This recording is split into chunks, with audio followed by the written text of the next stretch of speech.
ቲሙ እንዳለ ተመድቦ መጣ። የአዲስ አበባ ዕጣ ፈንታ የሚበይን ማለት ነው። ይሄ ሰነድ ገና ዋናውን ሰነድ የሚያቋቁም ስለ ዋናው ሰነድ የሚነግርህ ነው። ዕጣ ፈንታህን የሚበይንልህ ነው።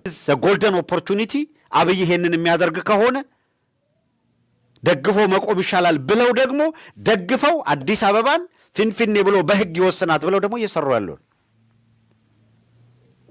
በምንም መንገድ ይስሩ። የሚሰሩት አካላት በምንም መንገድ ይስሩ። አንተ እነሱ እየሰሩ ያሉትን ለመረጃ ከተከታተልክ ምን እየሰራህ ነው? እየጠፋ ያለው አካል ምን እየሰራህ ነው? አስተውሉ። የንግድ ተቋማቱን ቅድም እንዳልኳቸው 200%፣ 300% ጣሉ። ተጠንቷል በፐርሰንት። አማራ ስንት ፐርሰንት ንግዱ ላይ ያለ አዲስ አበባ ውስጥ፣ ጉራጌው ስንት ፐርሰንት አለ፣ ትግሬው ስንት ፐርሰንት አለ፣ ኦሮሞ ስንት ፐርሰንት አለ ተብሎ ተጠና። ልክ ብልጽግናን ሲመሰርቱ 40% እኛ እንወስዳለን እንዳሉት ሁሉ በአዲስ አበባ ያሉ የንግድ ቤቶች እስከ ዛሬ ሌላው ተጠቅሞባቸዋል። አሁን ያ መውጣት አለበት ብለው ነው ያንን የጫኑበት። ከዛ የተወሰነውን ኃይል በዚያ መንገድ ካስገቡ በኋላ አንዳንዱ እንደ ነገሩ እንሆናለን ብሎ ጥርሱን ነክሶ የለፋውበትን አለቅም ብሎ የጠየቁትን 100-200% ከፍሎ ቀጥላለሁ የሚል ደግሞ በርከት ሲልባቸው ኮሪደር ልማት የሚለውን አመጡት። እያንዳንዱን የንግድ ተቋም እንዳለ ናዱት። ሁለት ነገር አሳኩ። አንድ አንፈልግህም ያሉት ሌላውን ብሔረሰብ ጠረጉት። በዚህ አጋጣሚ ከዋና ከመሃል እምብርት ከሚባለው ከሴንተሩ ነቀሉት። መንገድ የሌለው ትምህርት ቤት የሌለው ጤና ጣቢያ ያልተሰራበት ቦታ ላይ ወሰዱና ከተማ ዳርቻ ላይ የተወሰነውን አካል አስገቡት። ሌላውን ደግሞ ሰነድ አልባ ነህ፣ ለአንተ ምን ከፍል ካሳ የለም ምን የለም፣ በቃ ተባረሃል አሉት። ጌታ የተሰራው ግፍ ይደንቃል። 100,000 አባወራዎች ቤት አፍርሰው ለአርቲስት ከሌ አዳነች አቤቤ ቤት ሰጠች፣ የከሌና የከሌ የሚባሉ ሽማግሌዎችን ቤት እድሳት ተደረገላቸው የሚል ዜና ይነገርና አማራ የሆነው ራሱ መጥቶ አይ እንደዚህ ሲሰራማ መስግኑ ይልሃል። አንዳንዱን ትምህርት ቤቱን ላዩ ላይ ብትሰራበት ሊረዳ አይችልም። 100,000 አባወራ ተፈናቅሎ የ30 ቤት ቢታደል 40 ቤት ቢታደል አንተ ምን ነው? ካሳንቺስ ላይ መሬት ወርቅ ነው፣ ወርቅ ሊትራሊ ወርቅ 40 ዓመት 50 ዓመት 60 ዓመት ከኖሩበት ካሳንቺስ ላይ ቤቷ የደከመች ናት እኮ። እዛች የደከመችን ቤት ቪዲዮ ቀርጸው ከዚያው ጥተን ይሉህና ገላንጉራ ኮየፈጬ ምናምን ከተማ ዳርቻ ወስደው የሆነ ኮንዶሚኒየም 4ኛ ላይ 5ኛ ላይ ቀለም ቀባብተው ይኸውልህ ኑሯቸው ተሻሽሎ ይላል። ከደዳሳሳዋ ጎጆ 4ኛ ፎቅ ላይ ያለች ኮንዶሚኒየም ማማሩን ነው የምታየው። ያቺ ካሳንቺስ ላይ ያለችውን ቤት የቤቱ ባለቤት ለልማት እንፈልግሻለን ተነሽ ብለው ባያነሷትና ተደራድራ በራሷ አቅም ብትሸጠው እዛ ሂዳ 4ኛ ላይ የተንጠለጠለችበትን ህንፃ በራሷ ትገነባዋለች። እዛው ካሳንቺስ ላይ ጌታ 4ኛ ፎቅ ላይ ተንጠልጥላ መብራት የለ ውሃ የለ። ድሮ ጠላ ትሸጥ ከሆነ ጠላ ሽጣ በሰላም ታድርበት የነበረውን አሁን የለም። የምትበላው የምትልሰው የምትቀምሰው የለም። ኮተት ብላ ገብታ የምትተኛበት ደሳሳ ጎጇን እየናፈቀች ድፍት ብለው ይገኛሉ። አንዳንዶቹ ዞር ብሎ የሚጠይቃቸው የሚያቸው የለም። እራሳቸው የቦታው ባለቤቶች ተደራድረው በሚያዋጣቸው ዋጋ ዓለማው ያለው ያለ አካል ይግዛ ሲባል ኖ ብላ አዳነች አቤቤ ለልማት እፈልገዋለሁ ብላ ጠርጋ ካነሳቻቸው በኋላ አንድ ኮንዶሚኒየም ላይ አንጠልጥላ ቦታውን 100 ሚሊዮን ተሸጠ 200 ሚሊዮን ተሸጠ ትሰማለህ። እና አዳነች አቤቤ ለሚፈልጉት ሰው ዱባይ ጌታ ይሄድና ያው ሰፈር ገንብተውበታል። የእግዚአብሔር ቁጣ እየዘነበ ነው እንጂ ሚሊሻውም ዛሬ ሩጦ ሄዷል። የዱባይ ሚሊሻ ሀብት አከበቱበት። በኢህአዴግ ዘመን 30 ቢሊዮን ብር ከኢትዮጵያ ከሀገሪቷ የሸሸው በ27 ዓመት ውስጥ ነው። አብይ አህመድ ወደ ስልጣን በመጣ በ4 ዓመታት ውስጥ 5ኛው ሳይሞላ 36 ቢሊዮን ነው ከሀገሪቷ በካፒታል ፍላይት የወጣው። አሁንም አቶ የዛ ስንት እጥፍ ሆኗል። ሰው አዲስ አበባን የህግ መሰረት አድርገው ህግ የሚባል ነገር አውጥተው ሙሉ በሙሉ የሚወስዱበት የመጨረሻው ምዕራፍ ላይ እንጂ እስካሁን ሲሰራ የቆየው እኮ ሁሉም መደላድል በቃ አዲስ አበባ ላይ ምን ማድረግ እንደሚፈልጉ ወስነው አቅደው ያደረጉትን እኮ አደረጉ። ዳን አያስቆጭም? ይሄ ሌላውን አካል አያስቆጭም? ሌላውን አካል እንደው ደም የሚያስተፋ ቁጭት የሚባለው እኮ እንደዚህ አይነቱ ነው። እንዲህ ተቆጭተ ስታበቃ እንዴት በዚህ ዘመን እንዴት እንዲንሆናለን የምትልበት ሐሞት አተ እንደዚህ አይነት ልብ አተ በማይረባ ነገር ላይ ስትተራመስ ስትቆይ ያሳዝናል።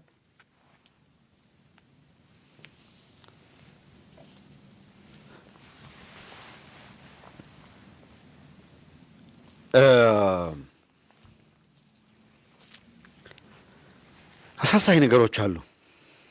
የአብይ አህመድ መንግስቱ ገመቹ እንዲህ አይነት መደላድሎች ከተፈጠሩ በኋላ ይህንን ለማስፈጸም ወደ አዲስ አበባ ቲሙ እንዳለ ተመድቦ መጣ። የአዲስ አበባ ዕጣ ፈንታ የሚበይን ማለት ነው። ይሄ ሰነድ ገና ዋናውን ሰነድ የሚያቋቁም ስለ ዋናው ሰነድ የሚነግርህ ነው። ዕጣ ፈንታህን የሚበይንልህ ነው። ሽመልስ አብዲሳ ከዓመታት በፊት በድምፅ ተናግሮታል። አባዬ ሰነድ ሆኖ ስለመጣ ሰርፕራይዝ ሆነ ይሆናል። ይሄን በድምፅ ከዓመታት በፊት አዲስ አበባን ኢሬሌቫንት እናደርጋታለን፣ በግድም በውድም ሰው እናስገባለን፣ ዴሞግራፊውን እንቀይራለን፣ እንወስደዋለን አለ። ከዓመታት በፊት ውል ተፈራርመው አጠቃላይ ድርጅቶች እዚህ ጋር አንዱዓለም አራጌን ማንሳት እፈልጋለሁ። አነሳዋለሁ፣ እስከ መጨረሻው አነሳዋለሁ። መውቀስ ካለብኝም ወቅሰዋለሁ። ግን አሁን ደጋግሜ በዚህ ቦክስ ምንም ዋጋ የለው። አይሆፕ አንድ ቀን አንዱዓለም ይቅርታ ይጠይቃል በዚህ ጉዳይ ላይ።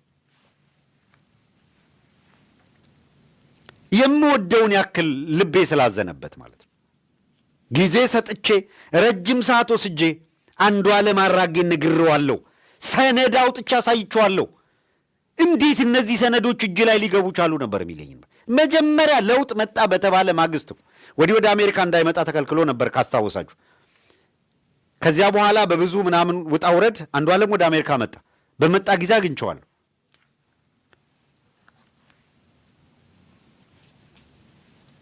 እና አብረን አምሽተን የአብይ አህመድ አገዛዝ ምን እንዳቀደ ብርሃኑ ነጋና ኢዜማ ምናምን ገለመል እየያዛችሁት ያለው አቅጣጫ በጣም አደገኛ ነው። በጣም አገሪቷን መቀመቅ ውስጥ ይከታታል። ይኸው እግዚአብሔር ምስክሬ ነው። ዛሬ የምታዩትን ሰነድ ዛሬ የምታዩት ዴሞግራፊ ከመቀየሩ በፊት ካርታው የት እንዴት አድርገው አዲስ አበባን መጀመሪያ ሊመቷት እንደተዘጋጁ ሰነዱ ከከንቲባው ጽሕፈት ቤት ማንም እጅ ያልነበረ ከንቲባው ጽሕፈት ቤት ላይ የነበረ ሰነድ አውጥቼ ያሳየሁት። በኋላ ይፋ አድርገነዋል በአደባባይ። ይኸውልህ ማስረጃው፣ ይኸውልህ ይሄ ነው እየሆነ ያለው። የኢትዮጵያ ጣፈንታ የአዲስ አበባ ጣፈንታ እነዚህ ሰዎች ነው የሚበይኑት። በጣም አደገኛ አካሄድ ነው። አብይ አህመድ እኮ በይፋ የፖለቲካ ድርጅቶችን ሰብስቦ ተቃዋሚ የሚላቸውን ኦሮሚያ ላይ ያሉትን ድርጅቶች ከሰበሰበ በኋላ ሁሉም እኮ በአንድ ላይ ሆነው ብርሃኑ ጁላን በተገኘበት እነዚህን መከረኛ በሬዎች አርደው ከበሉ በኋላ ተማምለው አዲስ አበባ የእኛ ናት ብለው መግለጫ፣ ይፋዊ መግለጫ ሰጡ። እዛ የፓርቲዎች ዝርዝር ውስጥ አብይና ለማ የሚመሩት ኦዴፓ የሚባለው ድርጅት ውስጥ እኮ አለ። ኦህዴድ አብይና ለማ የሚመሩት ኦህዴድ እኮ በፓርቲ ደረጃ አዲስ አበባ የእኛ ነው ብሎ እኮ ወሰነ። ውሳኔ ሰጥተናል ብለው መግለጫ ሰጡ አልኩት። ምንድን ነው አንዱዓለም ያለ? ይሄን በተመለከተ ነገሩ አስቆጭቶኛል። ይሄን በተመለከተ ልክ አይደለም ብዬ ነው ማምነው። ኢምፐርሰን ቀጥታ አብይ አህመድን ፕሮግራም አስይዤ ሄጄ ጠይቄዋለሁ አለ። ምን አለ? ምን አለ? አይ አዲስ አበባ የእኛ ናት ተብሎ መወሰኑ በኦዴፓ ውስጥ ወይም በኦዲፒ ውስጥ ወይም ኦህዴድ ውስጥ ትክክል አይደለም። በስብሰባው ላይ እኔ ስላልነበርኩ ነው የተወሰነው።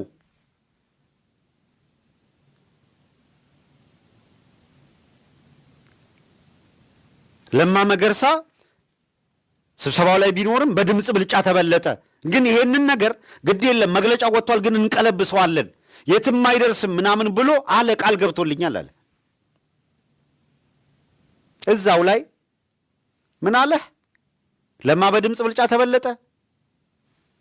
እኔ ስብሰባ ላይ አልተገኘሁም ነው ያለ። አዎ ይሄው አሁን እዚህ ጋር ሆነን የኢሳት ባልደረቦቻችን ለውጥ መጥቷል ብለው ከሄዱት ከቲሙ መካከል አንዳቸው ጋር ደውል፣ እነሱን ደግሞ ቤተ መንግስት ጠርቶ ቢያንስ አንዳንዶቹን እንደው የአክብሮ ነገራጫ እኮ አልተጠሩም። በነገራችን ላይ ሆቴል ለሆቴል ዝም ብሎ ሲዘከረ ቆይቶ ነው የተመለሰ። አትሊስት ቤተ መንግስት እንደው አክብሮ ቢያንስ ያናገራቸውን ምን አላቸው? ጠራና አስቀምጦ ሲያነጋግራቸው ጥያቄ አነሳ። አይ ቲንክ በወቅቱ ጥያቄውን ያነሳው ካልተሳሳትኩ መሳይ ይመስለኛል። አትሊስት እሱ አንስቷል ጥያቄውን። እንደዚህ ብላችሁ አንስታችኋል፣ አዲስ አበባ የኛ ነው የሚል አቋም ይዛችኋል። ይሄ ወዴት እየሄደ ነው? ምንድን ነው እየተደረገ ያለው የሚል ጥያቄ አብይ አህመድ ምንድን ነው ለእነሱ የመለሰላቸው? አይ እኔ በወቅቱ ስብሰባ ላይ አልተገኘውም፣ ለማ ለስራ ጉዳይ ከሀገር ውጭ ነበር አላቸው። ይላችሁ ለአንዱ ዓለም ለማ በድምፅ ተሸነፋለሁ፣ ለነሱ ለማም ለስራ ውጭ ነበረ አልተገኘም፣ እኔም ለማም በሌለንበት ተወሰናል። እያጨረበረ መሆኑን አየኸው አልኩት። እስኪ አሁን እነሱ ጋር ደውልና እነሱን ጠይቃቸው። እነሱ እንዲህ መለሰልን ያሉት። ለአንተ እንደዚህ ካለህ እያምታታችሁ ነው እኮ ሰውየው፣ አይበቃም ወይ? ከዛ በኋላ አብይን ተረድቶ የዜማ መንገድ የብርሃኑ መንገድ ጭቃና ስውት መሆኑን አውቆ በጊዜ ገለል አድርጓል ራሱንና ለአንዱ ዓለም ለዚህ ክሬዲት አለው። በዛ ወቅት ግን ይህንን ብየዋለሁ። አንዳርጋቸው ላይ መረር ብዬ ብዙ ጊዜ ተችቸዋለሁ። ምክንያቴ ምንም ኖት ፐርሰናሊ ምን አረገኝ? እኔን ፐርሰናሊ ያረገኝ ነገር የለም። ምሬት ውስጥ ግን የከተተኝ በግል አግኝቼ ለሱም ነገርኩት። ንዴቱ በቃ የመለሰልኝን መልስ አስታውሳለሁ።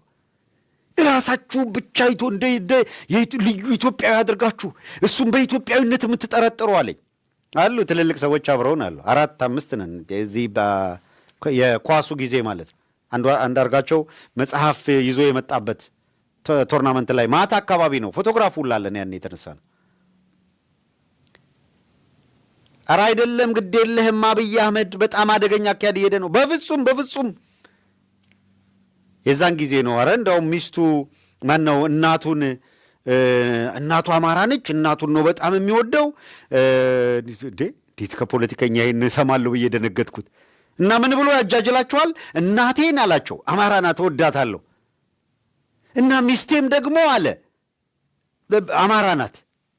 እንዴት አማራ የተጠላለ እባላለሁ እኔ? እንዳውም አላቸው አማራ ማነው እናቱ አማራዋ እናቱ አባቱ ኦሮሞ ናቸው አይደለ?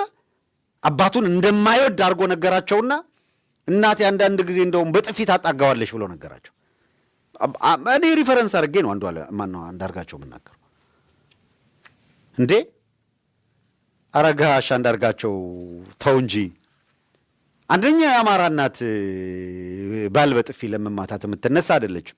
አማራ ከሆነች የምር እናቱ አይደረግም። በቃ ልክ አይደለም።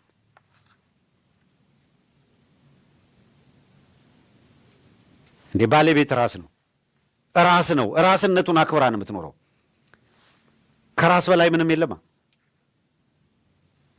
ክርስቶስ የቤተ ክርስቲያን ራስ እንደሆነ ባል ለሚስቱ ራስ ነው። ሚስት ደግሞ ለባሏ ዘውድ ናት። ራስ ላይ የሚቀመጥ ዘውድ፣ ንጉሥ የምታደርገው ክብር የምትሰጠው ውሎ ነው የተቀመጠው።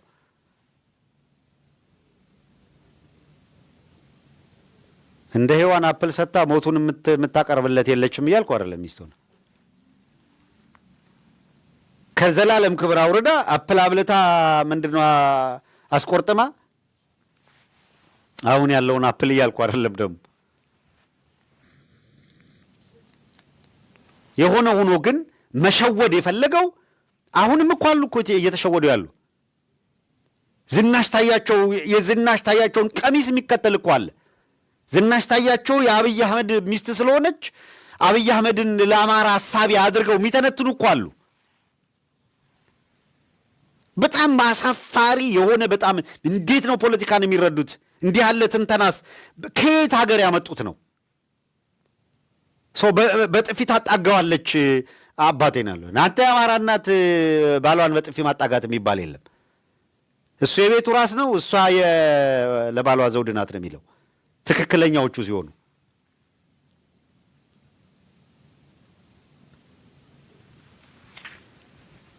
ልክ አይደለም። ከዛ ውጭ ደግሞ እንዴት ነው ለፖለቲካል ጀስቲፊኬሽን የሚባለው? ለሱ የፖለቲካ ዓላማ ሚስት አማራ መሆኗን እናት አማራ መሆኗን ምናምን እየጠቀሰ የሚመጣል። ምን ማለት ነው ይሄ? ይህ ልክ አይደለም በፍጹም። እንደዚህ አይነት አት ዘ ኢንድ ኦፍ ዘ ዴይ ዛሬ አብይ አህመድ ትላንትና እንዴት ሲጫወትባቸው እንደነበር አልተረዱም? ተረድተዋል። አትሊስት ዛሬ እውነታውን ተረድተውታል። ሶ ዛትስ ዋይ መረር ብለው እየታገሉ ነው ያሉት። እየታገሉ ባሉበት እኔ እንደገና መልሼ ያንን እያነሳው የድሮን እንደው ለትምህርት ለማስታወስ ካልሆነ በቀር በእነሱ ላይ አበሳ ለመምዘዝ አይደለም። እንደ ሰው እኮ ሁላችንም በየዘመናችን በየጊዜያችን እኮ ስህተቶች አሉን። የለብንም እያልኩ አይደለም ጎበዝ፣ ግን ሌስ ፌስ ሪያሊቲውን ደግሞ ፌስ እናድርግ። አሁን የደረስንበት አደገኛ ሁኔታ ለምን እንደዚህ አይነት ሁኔታ አብቅቶናል? እንዳይደገም አትሊስት እንዳይደገም ሰው ወደድክም ጠላህም እንደ መረጃ የምንነግራችሁ እንድታስቡበትም የሚያስፈልገው አዲስ አበባ ውስጥ አሁንም ደጋግመን እንለዋለን፣ ቶፊቅ መጥቷል። አርዚቅ የሚባል ከጎንደር ከአማራ ክልል ከስፖርት ቢሮ ኃላፊ አዲስ አበባ እንዴት ይጫወትባታል። ትላንት ነግራቸዋለሁ። ከአማራ ክልል ካመጣ እንዴት እንደሚያመጣም ተናግረናል። ሪል ነው። በቃ እውነታውን መጋፈጥ ነው።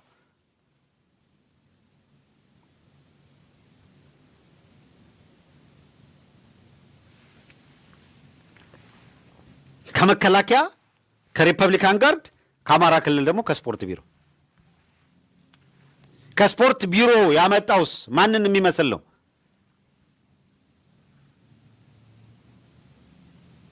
ለአማራ ህልውና ተቆርቋሪ ሆኖ ህመሙ የሚያመው ነው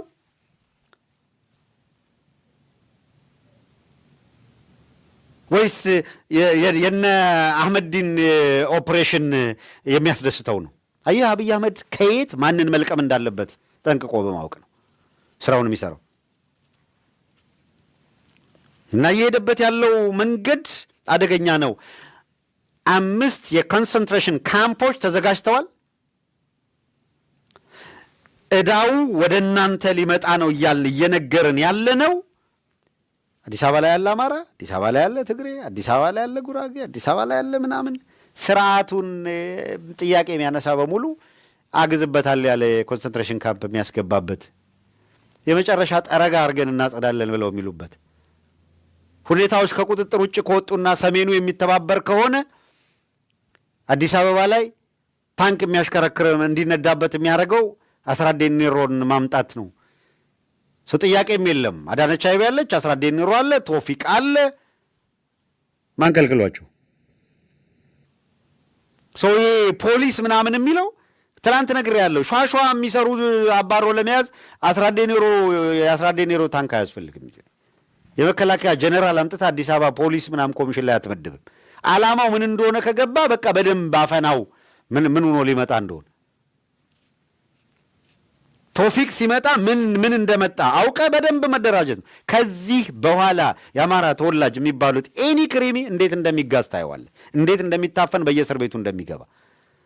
እንደውም እኮ አሁን ቀረ በነገራችን ላይ ክርክር ትንሽ አዲስ አበባ ፖሊስና ፌዴራል ፖሊስ አንዳንዴ ከመከላከያ ጋርም ክርክሮች አሉ። አዋሽ አርባ ልናሰለጥንበት ነው ልቀቁልን እንዲበሉልን ምናምን። አሁን አንድ አይነት ሰዎች ናቸው። የጅማን ቲም ቀድመን ነግረናቸዋል። የአዲስ አበባ ጣፈንታና ህልውና የተዘጋጁበትን መንገድ አሳይተናቸዋል። ይሄን የሆነው ማባያው ሌላውን እናንሳ። ደግሞ ወደ ፋኖ አመራሮች ቀጥሎ መለሳለሁ። ከዚህ ጋር የሚያያዘው ከዚህ ከአዲስ አበባ ሁኔታ ጋርና እዛ ካደራጀው ጋር ከዚህ ሰነድ ጋር የሚያያዘው ሁለተኛውን እስኪ ጌታቸው ረዳ ጋር እንሂድ። ጌታቸው ረዳ ዛሬ ሰምታችኋል አይደል? ምን እንዳለ ጌታቸው ረዳ በጣም በሚደንቅ ሁኔታ ሌላ ዳግም ውርደት። እንደው በእውነት ፈጣሪ እናመሰግነዋለን ልቦናችንን ከፍቶ እንደው ነገሮቹን እንደው እንድንረዳ ስለረዳን። በሰው እኛም ማመን አቅም አለን። ዴይ ዋን ጌታቸው ረዳ ወደ ፍርድ ቤት ሄደ። የትግራይን ምናምን ጉዳይ ባለቤት ነኝ ብሎ ፍርድ ቤት ሄዶ ከሰሰ። ምርጫ ቦርድ ምናምን ሲባል ምን አልን? እስኪ መስክሩ እናንተ ተከታታዮቻችን። ምንድን ነው ያልናችሁ? ጌታቸው ረዳ የሕግ ሰው ነው። ፖለቲካ ቁማሩን ሌላ ቦታ ይጫወተው። ፍርድ ቤት የሚባል ጨዋታ የለም። ምርጫ ቦርድ ምንድን ነው የወሰነው? መክሰስ ከፈለገ ለምን ፌዴሬሽን ምክር ቤትን አይከስም? ውሳኔ ሰጪው ፌዴሬሽን ምክር ቤት ነው። ልብ አድርጉ። አሁን ውሳኔ ሰጪው የፌዴሬሽን ምክር ቤት ሆኖ ፌዴሬሽን ምክር ቤትን ከከሰሰ የፌዴሬሽን ምክር ቤት ያቀዋል። በሕጉ መሰረት በሕገ መንግሥት መሰረት የሕገ መንግሥት ተርጓሚ ነው። ፌዴሬሽን ምክር ቤት የሀገሪቱ ከፍተኛ የዳኝነት ስርዓት የሰበር ሰሚ ችሎት አለ። ከሰበር ሰሚ ችሎቱ በላይ ከጠቅላይ ፍርድ ቤቱ ሰበር ሰሚ ከሰበር ሰሚው በላይ የሕገ መንግሥት ጉዳይ ትርጓሜ የሚሰጠው ፌዴሬሽን ምክር ቤት ነው። የመጨረሻው ሕግ አውጪ ማለት ሕግ ተርጓሚ ሆኗል። ሕግ አውጪ ፓርላማው ነው። ሕግ ተርጓሚ ነው የመጨረሻው። የት ነው ፍርድ ቤት ሂደህ የምትከሰው? እሱን ወደ ታች አትችልም። ሰው ጉዳዩ ለሚፈልጉት የፖለቲካ ጫወታ ስለተፈለገ ብቻ አላትና ለጥ ብሎ ጌታቸው ረዳ ሄደና ክስስ ከሰስኩኝ ብሎ ምናምን ጮኸ።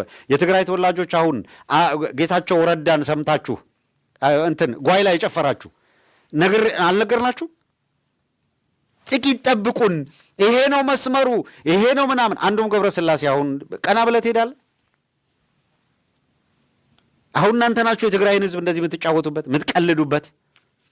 አምጣ ፖለቲከኛ ነኝ የሚል በሙሉ የትግራይ የፖለቲካ ኤሊት ነኝ ሲል የነበረና ጌታቸው ረዳና ጻድቃንን ሰው ብሎ ሲከተል የነበረ አሁን ትነግረኛለህ? ጌታቸው ረዳ ለምን ሄዶ ክሱን እንዳነሳው ከሰሰ። ትክክለኛው መስመር ይሄ ነው፣ እንደዚህ ነው፣ ገለመሌ ምናምን አለ። መጫወቻ ጢባ ጢቤ ይጫወትበታል ጌታቸው ረዳ። ሰው ነው እሱ። ሄደ ፋይል አደረገ። ትላንትና ከፍርድ ቤት በፍርድ ቤት ቀጠሮ ላይ ደግሞ ሂዶ አንስቻለሁ አለ። ክሱን አንስቼዋለሁ። ዳኛው ምን እንደመለሰ ነግረናችሁ የለ? እያንዳንዷን ነገር ነው የተከታተለው። ክሱን አንስቼዋለሁ ሲል የዳኛው መልስ ምን መሰላችሁ? አይ ክሱ ይነሳልኝ ብለህ ያቀረብከው አንተ አቃቤ ሕግ ነህ፣ ማነው አይሚን ጠበቃ ነህ። ይህንን ክስ ለማስነሳት ከፓርቲው ውክልና የተሰጠ ከከሳሽ ፓርቲ ውክልና የተሰጠ ስለመሆኑ ካረጋገጥም በኋላ የክሱ ይነሳልን ጥያቄን ጉዳይ ውሳኔ እንሰጥበታለን አለ። ኦልሬዲም ስምረት ክሴን አንስቻለሁ ካለች ዳኛው በግድ እቀጥላለሁ አይልም። ግን እንደው ጀስት ለፎርማሊቲውና እና አብይ አህመድ በዚህ ጉዳይ ላይ ያላቸው ከሰት ለዳኛው እስኪነገረው ድረስ አትሊስት እንደዛ ተዘለለ ማለት ነው። ግን ጌታቸው ረዳ መጣ ዛሬ። ይገርማል። ምንድን ነው የሰጠው መልስ? ይሄ ነው ሌላ ውርደቱ ማለት ነው። አሁንም ከህግ አንጻር የህግ ሰው ነኝ የሚለው ጌታቸው ዛሬ አይደለም። በነገራችን ላይ ዩቲዩብ ላይ ሂድና ተመልከት። 2005 ጌታቸው ረዳ የመቀሌ ዩኒቨርሲቲ የህግ መምህር ነኝ እያለ በአልጀዚራ ላይ ሎየር ነኝ እያለ ሲመጻደቅ የነበረው ጌታቸው ረዳ በህግ ጉዳይ ላይ አሁን እርቃኑን የቀረው አይደል? ዘሴም ዴን የሞገት ነው። 2005 በአደባባይ የኢትዮጵያ ቴሌቪዥን የህግ ክርክሮች ላይ ውልቅልቁና ያወጣ ነው ጌታቸው ረዳ። ያውቃል። ይሄ ቪዲዮ አለ። ውልቅልቁ ማንም ይመሰክረዋል። እውነት ስላልያዘ ውሸት ስለሆነ ለሆድ ስለሆነ እውቀት ቸግሮት ነው እኮ ያልኩ አይደለም። እውቀት ሆድህ ሲሰፋ ከህሊና ጫካ ትጠፋለህ እና በሆድ ጫካ ትደበቃለህ። የማሰቢያ ህሊናው በሆዱ ጫካ ውስጥ ገብቶበት ጌቾ ራሱን ፈልጎ ማግኘት ቸገረው ማለት ነው። ሪያሊቲ ነው። እስኪ እናንተ ፍረዱ። አሁን ለእናንተ ፍርድ ላቅርበውና እችን ፓራዶክስ ይውልኝ። ሲምፕል ጌታቸው ረዳ ምርጫ ቦርድ የፌዴሬሽን ምክር ቤት ውሳኔን ተቀብሎ ያሳለፈው ውሳኔ ትክክል አይደለም ብሎ ከሰሰ። ትክክል አይደለም ብሎ ክስ ከቀረበ በኋላ ሄደና ክሱን አንስቻለሁ አለ። አሁን ጋዜጠኞች ጠየቁት፣ ክሱን ያነሳው ለምንድን ነው ብለው ሲጠይቁት አይ ህገወጥ ስራ ስለተሰራ። ምን አይነት ህገወጥ ስራ? ዳኞቹ ገለልተኛ ሆነው ለመወሰን የሄዱበትን ርቀት አደንቃለሁ አለ። ዳኞቹን አመሰገነ። እሺ ከዛስ? ይሄ ውሳኔ የፌዴሬሽን ምክር ቤት ሳይሆን ያገኘው ተሻገር የግሉ ውሳኔ መሆኑን ስላረጋገጥን እና የግለሰብ ውሳኔ ስለሆነ ክሱን አንስቻለሁ። እስቲ በፈጣሪ እናንተ ፍረዱ። ህገ ወጥ ነገር ሲሰራ ነው አይደል ወደ ክስ የሚካሄደው? አገኘው ተሻገር በግሉ ፌዴሬሽን ምክር ቤት ሳይወስን ያገኘው ተሻገር የግል ውሳኔ ከሆነ ህገ ወጥነት ነው ክስ እንደ የሚያሰርዘው? እንዳውም ህገ ወጥ ከሆነማ ፌዴሬሽን ምክር ቤትን መክሰስ ሳይጠበቅበት የክስ ማሻሻያ አድርጎ አገኘው ተሻገርን ከሶ የፌዴሬሽን ምክር ቤት ውሳኔ ባልሰጠበት ሁኔታ የፌዴሬሽን ምክር ቤት ውሳኔ እንደሰጠ አድርጎ ለምርጫ ቦርድ ደብዳቤ ጽፏል። ምርጫ ቦርድ ደግሞ የፌዴሬሽን ምክር ቤት ይሄንን ውሳኔ መወሰኑን ሳያረጋግጥ ደብዳቤ ስለደረሰው ብቻ ይሄንን ምርጫ አስፈጽማለሁ ብሏል። ስለዚህ ምርጫ ቦርድም የሚቀልብስ ፌዴሬሽን ምክር ቤትም ይሄንን አለመወሰኑን ያረጋግጥልን፣ ፍርድ ቤት አገኘው ተሻገር ተጠያቂ ይሁን ብለህ ክስህን ነው አይደል የምትቀጥለው? ህገወጥ ነገር ሲሰራ እኮ ነው ታዲያ ክስ የሚያስፈልገው እኮ ለህገወጥ ነገር ነው። ፌዴሬሽን ምክር ቤት ከወሰነማ ህጋዊ ነው። ህጋዊ ሲሆን እከሳለሁ፣ ህገወጥ ሲሆን አልከስም የሚባል ጨዋታ አለ እንዴ? እሱ ባለው እኮ ነው የምላችሁ። ፌዴሬሽን ምክር ቤት አለመወሰኑን ስላረጋገጥኩኝ ክሱን ትቼዋለዋል። ሳያረጋግጥ በፊት ፌዴሬሽን ምክር ቤት እንደወሰነው አድርጎ አምኖ ምርጫ ቦርድ ፌዴሬሽን ምክር ቤት ቢወስንም ምርጫ ቦርድ ይህን ማስፈጸም የለበትም ብሎ ከሰሰ። ፌዴሬሽን ምክር ቤት በህጋዊ መንገድ እስከወሰነ ድረስ ምርጫ ቦርድ የማስፈጸም ግዴታ አለበት። ህገ ወጥ ስራ መሰራቱን ሲያውቅ ክስ ይከሰሳል እንጂ ህገ ወጥ ስራ መሰራቱን ሲያውቅ ክስ ይሰረዛል ይላል እንዴ? ጠበቃ ነኝ ብሎ የአልጀዚራው መዲ በእውነት እንዲህ ያለውን የተዋረደ ሰው እዛ ቦታ ከፍታ ሰጥቶ ያከረበው ምን አይነት እንደዚህ አይነት የማይረባ ሰው እንደሆነ ቢያውቅ በጣም የሚያዝን ይመስለኛል። እቺ ለወደፊቱም ትጠቅመዋለች። ጌታቸው ረዳ ማለት ይሄ ነው። ራሱን ያዋረደበትን መንገድ ተመልከት።